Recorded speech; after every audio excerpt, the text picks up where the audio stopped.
is involved, she said, or cricket, she wasn't sure which, and vodka-spiked lemonade, and it is all supposed to celebrate the first day of the Stonehaven Farmers Market. "What does farming have to do with croquet?" he'd asked her. "It's the dumbest thing I ever heard." "Don't be such a spoilsport," she said. "I think it'll be fun." The social program here seems modeled after a summer camp for Southern debutantes. Tea and crumpets, balls and juleps. My God, last April, when they were still new here, before he'd figured out their game, they'd bust the newcomers down to some coastal plantation for a party with hoop skirts and a Rhett Butler look-alike. Rand stood cringing in a corner, getting drunk as fast as possible. Anne ate it up, laughing, asking to see elaborate pantaloons under those skirts, even dancing with the Rhett character, who was paunchy and 40-ish up close, and from what Rand could tell, knew only one dance step. The man led Anne in an endless backward circle till they were both dizzy and had to sit down. Rand avoided dancing, but he remembers a ridiculous twinge of jealousy about that Rhett character spending so much time holding his wife. Anne seemed to be enjoying that a bit much. To be fair, she had agreed later that having the black serving staff sing Dixie for them had been in terrible taste. "Maybe they were being ironic," she said with her wry grin. "God, I hope so." Since then, Rand has picked and chosen his social events carefully. These days, Anne goes to most of them alone, or with her new friends Bess and George. Rand finishes his ration of half a cup of black coffee, turns to the kitchen window where he can just see the crowns of the Gooley pines across the highway, lit by the early slanting light. Strange gurgling sounds emerge from his gut. He ignores them, glugs bottled water at the counter, stretches his calves, aware that his once-taut body is not taking punishment well these days, not well at all. Anne comes up behind him, rests her fingertips on his biceps, and peers out the window over his shoulder, her small breasts brushing against his back. All is forgiven. Her hair tickles his neck.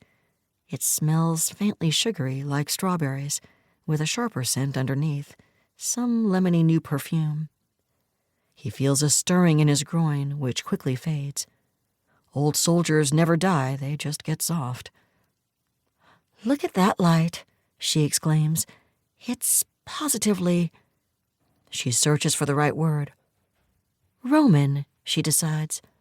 "That lovely slant and glimmer. Well, I guess Michelangelo could have painted those trees. They're old enough. What a painting he would have made." He agrees, but what he says is, "I don't think he made it here in his travels, dear. And if he had, the ones you see now would have been knee-high." He hears the sharp tone in his voice, a crabbiness that has seeped into his daily intercourse with Anne more and more, but he can't help it. The more she bubbles about this place, this county, its inhabitants, the more it annoys him. He feels Anne's fingertips withdraw and smells her faint coffee breath as she turns away. A chill descends between them like a thin glass panel. "I'm just remembering Rome," she says a little sadly. "Ah, Roma," he says, softening. They had both been entranced by Rome. He's the one who'd made sure they flew via Rome and paused a few days there whenever they had home leave in their early days. That was a long time ago. Since then, they'd raised kids, moved stateside, sold the house on Long Island, and just a year ago retired south, to this place that Anne loves and he, after giving it chance after chance, truly despises. He agreed to come only because, after all their foreign postings, it was time she got to decide where they would live.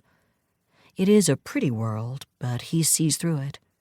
Yankee duffers perfecting their golf game, as if a low score will ward off death. Wives planting petunias as if their lives depended on it. Only the running is keeping him sane. That and coming up with new ways to avoid Anne's nutty social plans. Now she's opened the bird cage, has one of the lovebirds in her hand, stroking it, humming a little song, peering at it over her glasses while it pecks seed from her palm.